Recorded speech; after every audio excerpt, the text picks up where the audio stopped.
So the playoffs in NASCAR have just begun, but of course you're going to hear fans say it's rigged, it's a show, it's contrived, and whatever. My contention has always been, well, those are the rules. You race by the rules. That's it. But even this one has us a little stumped and a bit bothered.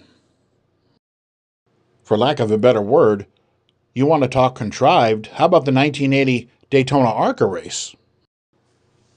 When John Markham was alive, ARCA was his playground.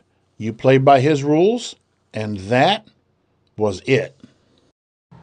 Lake Speed was making a name for himself in the World Karting Association and won the championship there in 1978.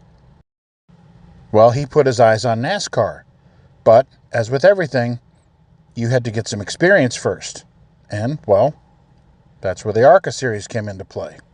At the end of the 79 season, he had some issues, but figured, well, I'm going to go to Daytona, and I'm going to try to win that race and gain my experience.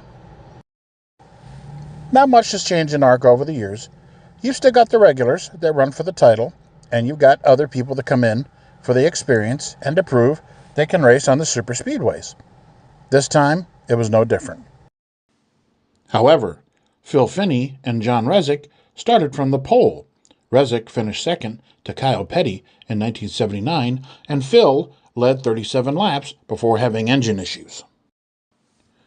Speed only led for 11 laps and only took the top spot for the first time on Circuit 59, but went back out front on lap 77 and was holding his own until that final caution for a big wreck.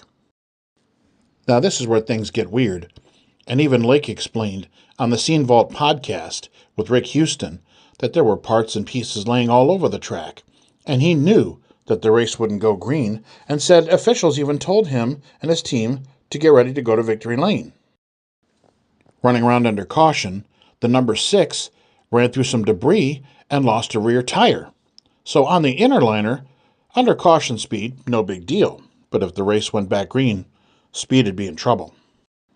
Well, his concerns confirmed. Speed saw the green flag waving as they came past the entrance to pit road, as he explained on the Scene Vault podcast. Journeyman Resnick, driving for Curtis Payne that day, was surprised himself, saying, "I couldn't believe it when I saw the green and the checkered come out at the same time." It would remain his only ARCA win. Oh, and by the way, the purists will love this.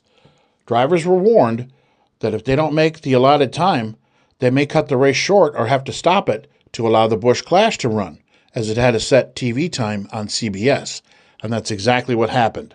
But the ARCA race did resume, and it did complete all 80 laps.